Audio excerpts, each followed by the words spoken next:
Hello नमस्कार दोस्तों, आपका मेरे चैनल पॉजिटिव अप्रोच में स्वागत है। आज की इस वीडियो में हम 2018 का कमीशन को सॉल्व करेंगे, फिजिक्स पोर्शन को, और जानेंगे किस तरीके के क्वेश्चन जो है इन कमीशन में पूछे गए थे। इससे कितने फायदे हो रहे हैं हमारे, 2 से 3 फायदे। पहला फायदा है, एक तो हमें आइडिया हो जाता है कि कमीशन में क्वेश्चन किस लेवल का आएगा। दूसरा, हमें यह आइडिया हो जाता है कि हमारी तैयारी कितनी है और अभी हमें कितनी और तैयारी करनी है। तीसरा, आपको यह आइडिया लग रहा है कि जो भी हमने फिजिक्स की क्लासेस ली, कितना कंटेंट, कितना मटेरियल जो है उसका एग्जाम में पूछा जा रहा है। तो चलिए बिना वक्त गवाए वीडियो को शुरू करते हैं। चलिए देखिए, पहला क्वेश्चन देखिए आज की वीडियो का। 89th क्वेश्चन था, फिजिक्स स्टार्ट हुई थी 89th क्वेश्चन से। इलेक्ट्रोमैग्नेटिक फोर्सेस इस तरफ जो है मैंने स्क्रीन रखी हुई है। जो मेरे चैनल पे नए अभी तक चैनल को सब्सक्राइब नहीं किया है, सब्सक्राइब कर लीजिएगा। Electromagnetic forces are attractive in nature, repulsive in nature, attractive as well as repulsive in nature, and option D is none of this. तो जो इलेक्ट्रोमैग्नेटिक फोर्सेस होती हैं, डायरेक्ट क्वेश्चन है, those are attractive in nature. बिल्कुल easy question है, option A is our right answer. Our next question is the order of magnitude of number 11। देखिए, इस तरीके का जो मर्जी क्वेश्चन आपको एग्जाम में कैसे सॉल्व करना है। देखिए क्या पूछा है, ऑर्डर पूछा है इसका। 2019 में भी एक क्वेश्चन इससे आया था। अगर आपने मेरी प्रीवियस वीडियो देखी होगी, प्रीवियस लेक्चर वाली, 2019 में भी क्वेश्चन आया था। उसमें पूछा गया था रेडियस ऑफ अर्थ का। रेडियस ऑफ अर्थ, देखिए कैसे जो है इस तरीके के क्वेश्चन सॉल्व करने हैं आपने। इसके लिए एक फॉर्मूला है, लिख लीजिए, m into 10 raise to the power n। ठीक है, जहां पर 0.5 से बड़ा होना चाहिए m और 5 से जो है छोटा होना चाहिए। अब ध्यान से देखिएगा, 11 को हम लिखते हैं। ठीक है, 11 जो है 0.5 से बड़ा है, लेकिन 5 से जो क्या है उससे भी बड़ा है। तो हम इसके बीच में जो है m की वैल्यू रखनी होती है हमेशा। हम लिखते हैं यहां पर 1.1 into 10 raise to the power 1 लिखना पड़ेगा, तभी जो है 11 बनेगा हमारा। अब देखिए, ये 0.5 से बड़ा है और 5 से छोटा है। तो अब देखिए 10 कितना आया, 10 की power 1 which is equal to 1। 1 हमारा राइट आंसर होगा। 0 B 1, option C -1 and option D है -2। So option B is our right answer. Hope question clear हुआ होगा आपको। देखिए इस क्वेश्चन को अभी आगे और लेकर बताता हूं आपको। अब जैसे मान लीजिए फॉर एग्जांपल 49 है, इसका ऑर्डर पूछा जाए, इसे हम लिख सकते हैं। देखिए 4.9 into 10 raise to the power 1। अगर मान लीजिए 55 है हमारे पास, इसे क्या लिखना पड़ेगा, 5.5 into 10 raise to the power 1 m into, अब m तो यहां देखिए ये ग्रेटर देन हो गया 5 से। तो हमने क्या कहा था, जो m जो है वो ग्रेटर होना चाहिए 0.5 से और 5 से छोटा होना चाहिए। अब 5 से छोटा बनाने के लिए इस पॉइंट को यहां पर लगाना पड़ेगा। 0.55 इंटू 10 स्क्वायर हो गया। तो यहां पर ऑर्डर कितना आया हमारा, 2 आया, यहां पर 1 आया। ठीक है, सिमिलरली जब 2019 कमीशन में आपसे क्वेश्चन पूछा गया था रेडियस ऑफ अर्थ का, तो देखिए रेडियस ऑफ अर्थ होती है 6400 किलोमीटर। मीटर में बदल दीजिए, 3 जीरो और लग जाएगी। कितना आ गया, 6.4 into 10 raise to the power 6। अब देखिए 6.4 5 से बड़ा है, लेकिन इसे 5 से हमें छोटा बनाना है, तो ये आएगा 0.64 into 10 raise to the power 7। तो ऑर्डर कितना आ गया, यहां पर 7 आ गया। होप क्वेश्चन आपको क्लियर होगा कैसे जो है ये सॉल्व करना है। और होप जब भी ऑर्डर का क्वेश्चन आएगा, अब आप एग्जाम में कभी नहीं भूलोगे। नेक्स्ट क्वेश्चन देखिए, a ball is dropped from height h, the velocity attend by the ball just before reaching the ground. कोई बॉल है जिसे हाइट से फेंका जा रहा है, तो वो under the effect of gravity के फेल करेगी, लेकिन जस्ट अबव द ग्राउंड जो है पूछा गया है कि उसकी वेलोसिटी क्या होगी। 3 रिलेशन हमने पढ़े थे। एक पढ़ा था हमने v is equal to u plus a t, दूसरा पढ़ा था s is equal to u t plus half a t square. यहां पर लगेगा third relation, v square minus u square is equal to 2as, जहां पर s क्या है, डिस्टेंस है, वो मान ली हमने। हाइट, यहां पर एक्सेलरेशन है, तो वहां पर वो नीचे गिरेगा under the effect of gravity, तो एक्सेलरेशन हो जाएगी जी, acceleration due to gravity. Initial velocity, जब उसे ऊपर से हमने बॉल को नीचे गिरा, इनिशियल वेलोसिटी थी 0, तो हमारे पास कितना आ गया, v square is equal to 2gh, v is equal to under root of 2gh। कौन सा ऑप्शन हमारा राइट आंसर है, option C is our right answer. देखा आपने कौन सा रिलेशन लगा, पहले भी आपको कई बार कहा है कि रिलेशन लगाना आपको आनी चाहिए, तभी एग्जाम में क्वेश्चन जो है सॉल्व होंगे। अगर अभी तक आपने फिजिक्स की मेरी वीडियोस नहीं देखी, फिजिक्स की लेक्चर को देखिए, 60+ वीडियोस हैं, मैथमेटिक्स की 120+ वीडियोस हैं, प्लेलिस्ट बनी हुई है, प्रीवियस ईयर की प्लेलिस्ट भी बनी है। हाँ, वीडियोस नहीं देखनी, डायरेक्ट आपको नोट्स परचेज करने हैं, उसका भी प्रावधान है, उसके लिए हमारे व्हाट्सएप आईडी पे आपको कॉन्टैक्ट करना पड़ेगा। चलिए नेक्स्ट क्वेश्चन देखते हैं। देखिए next question, a force of 4 newton make an angle 30 with x axis, y component of force पूछा गया है। वाई कंपोनेंट कैसे निकालते हैं, देखिए 4 न्यूटन की फोर्स है, F is 4 Newton and theta कितना दिया गया है 30 डिग्री। एक्स कंपोनेंट क्या होता है फोर्स का, एफ एक्स कॉस थीटा, और y component is f sine theta. जो मर्जी पूछा गया हो, यहां पर y कंपोनेंट पूछा गया है 4 newton into sine 30 degree 1/2 which is equal to 2 newton, ये हमारा y कंपोनेंट आ गया। अगर x पूछा होता तो ये फार्मूला लगना था। देखिए कितना इजी क्वेश्चन है। कौन सा ऑप्शन आया हमारा, option A, option A 2 Newton is our right answer. चलिए नेक्स्ट क्वेश्चन देखिए। नेक्स्ट क्वेश्चन क्या है, which of the following is vector quantity. Vector quantity कौन सी है, काइनेटिक एनर्जी, ये स्केलर क्वांटिटी है। बी वर्क डन, वर्क भी हमारा स्केलर होता है। ऑप्शन सी पावर, पावर भी स्केलर रहती है। बचा ऑप्शन डी, इसे अंक बंद करके जो सिलेक्ट कर देना है, एंगुलर मोमेंटम। एंगुलर मोमेंटम जो है हमारी एक वेक्टर क्वांटिटी रहती है। नेक्स्ट क्वेश्चन देखिए, the working of rocket is based on the principle of. Working of rocket, ये टैट में भी पूछा जाता है क्वेश्चन बार बार, और कमीशन में भी देखिए क्वेश्चन पूछा गया है। क्या है कि रॉकेट किस प्रिंसिपल पे जो है वर्क करती है, तो इसका जो राइट आंसर है वो है हमारा option D, conservation of momentum. Conservation of momentum.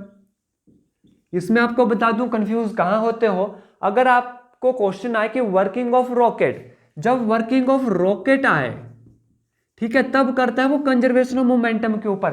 लेकिन वर्किंग ऑफ रॉकेट इंजन आए, यानी प्रोपल्शन ऑफ रॉकेट इंजन, तो वो करता है न्यूटन थर्ड लॉ और सेकंड लॉ के ऊपर। लेकिन मेनली जो करता है वो करता है थर्ड लॉ के ऊपर, प्रोपल्शन ऑफ रॉकेट इंजन। अगर रॉकेट आए तब कंजर्वेशन ऑफ मोमेंटम जो हमारा राइट आंसर रहेगा। अगर प्रोपल्शन ऑफ रॉकेट इंजन आए, जेट इंजन आए, तो अब जो है उसका राइट आंसर होगा न्यूटन थर्ड लॉ और सेकंड लॉ। लेकिन मोस्टली जो है मेनली जो है न्यूटन थर्ड लॉ के ऊपर वो काम करता है। होप जो है ये कॉन्सेप्ट क्लियर हो गया होगा, कंजर्वेशन ऑफ मोमेंटम और न्यूटन थर्ड लॉ वाला आपको। नेक्स्ट क्वेश्चन देखिए, acceleration of a body moving with constant speed in a circle. Direct question है, मेरे नोट्स में करवाया गया है। एक्सेलरेशन ऑफ बॉडी पूछा गया in a circle, omega square r. कौन सा ऑप्शन है, देखिए ओमेगा स्क्वायर आर है। Option A 0, option B r omega, option C डब्ल्यू omega square by r, and option C r omega square. तो option D जो है हमारा राइट आंसर है, that is omega square r. इसे चाहे आर ओमेगा स्क्वायर लिखिए आप, ये हमारा राइट आंसर हुआ। नेक्स्ट क्वेश्चन देखिए, a man pulls a bucket out of a well by mean of rock, the work done by the man is positive, negative, zero, none of this. देखिए question क्या पूछा है, ध्यान से पढ़िए। A man pulls a bucket out of a well, कोई आदमी है वो बकेट जो है नीचे पानी, मतलब कुएं से, पानी के कुएं से बकेट ऊपर निकाल रहा है। अब देखिए कौन सा क्वेश्चन है ये, क्वेश्चन नंबर 96। ध्यान से समझिएगा क्वेश्चन क्या पूछा गया है। मान लीजिए ये हमारे पास कोई कुआं है, यहां से जो है बकेट ऊपर निकाली जा रही है विद हेल्प ऑफ रोप। अब जो आदमी ऊपर की तरफ जो है फोर्स लगा रहा है, देखिए फोर्स भी ऊपर की तरफ है, ठीक है, और डिस्प्लेसमेंट बकेट की वो भी ऊपर की तरफ है। मतलब जिस तरफ फोर्स लग रही है डिस्प्लेसमेंट भी उसी तरफ हो रही है, तो वर्क डन क्या होगा हमारा, पॉजिटिव होगा। कौन सा आंसर है, option A is our right answer. अब ध्यान दीजिएगा, यहां से पूछा है वर्क डन बाय मैन। अब आदमी ऊपर की तरफ खींच रहा है, फोर्स भी ऊपर है, डिस्प्लेसमेंट भी ऊपर की तरफ है, तो हुआ पॉजिटिव वर्क डन, क्योंकि पूछा गया था वर्क डन बाय मैन। यहां पर पूछा जाए work done by acceleration due to gravity. अब देखिए ग्रेविटी तो नीचे की तरफ लगेगी, फोर्स उसे नीचे की तरफ खींचेगी, लेकिन बकेट ऊपर की तरफ जा रही है, डिस्प्लेसमेंट ऊपर की तरफ है, तो जब एक्सेलरेशन ड्यू टू ग्रेविटी से वर्क डन पूछा गया होगा तो वो होगा नेगेटिव। यहां पर पूछा गया होगा work done bye frictional force, तो फ्रिक्शनल फोर्स की वजह से भी जो है वर्क डन क्या होगा, यहां पर नेगेटिव होगा। क्वेश्चन को ध्यान से समझना है कि पूछा क्या गया है। यहां पर पूछा गया था वर्क डन बाय मैन, तो जब मैन से पूछा गया है तो जिस तरफ फोर्स है उसी तरफ डिस्प्लेसमेंट है। वर्क डन बाय अगर अर्थ पूछा जाए या work done by acceleration due to gravity पूछा जाए तब होगा वो नेगेटिव, और फ्रिक्शन फोर्स का भी नेगेटिव होगा। होप क्वेश्चन आपको क्लियर हुआ। नेक्स्ट क्वेश्चन देखिए, momentum of inertia of solid sphere of mass 5 kg and radius 1 metre about its diameter. करवाया गया है क्वेश्चन, आपको अपने नोट्स में इसका फॉर्मूला भी बताया गया था, 2 फॉर्मूले बताए गए थे आपको। कौन सा क्वेश्चन है ये, क्वेश्चन नंबर 97। क्या पूछा है, momentum of inertia, momentum of inertia for a hollow sphere. Hollow sphere के लिए होता है 2/3 mr²। हमसे पूछा है momentum of inertia of a solid sphere.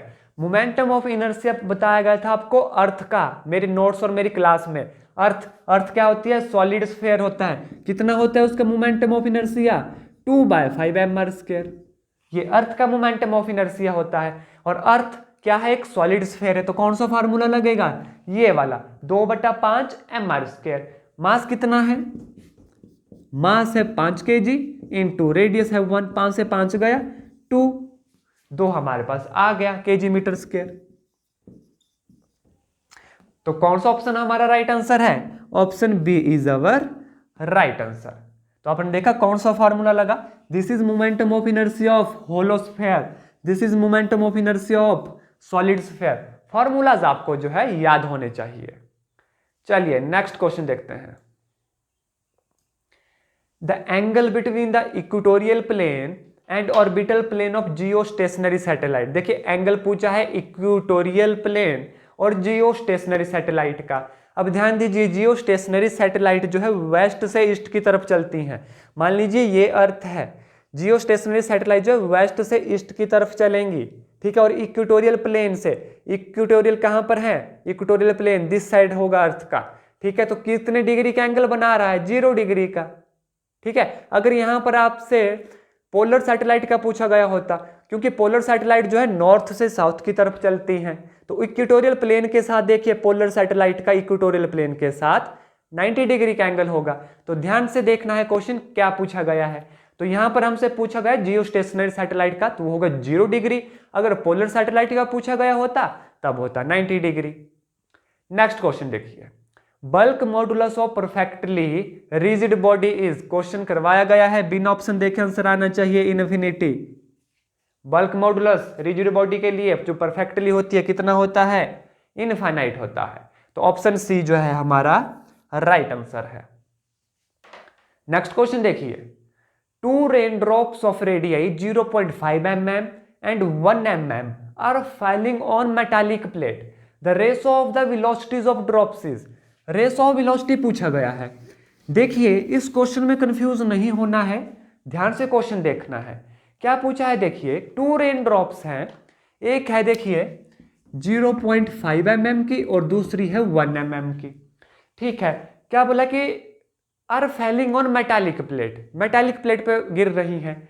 The ratio of the velocity, velocity की रेशो पूछी गई है, रेशो ऑफ वेलोसिटी पूछी गई। मान लीजिए v1 फर्स्ट ड्रॉप की वेलोसिटी है, v2 सेकंड ड्रॉप की वेलोसिटी, इन दोनों की रेशो पूछी गई है हमसे।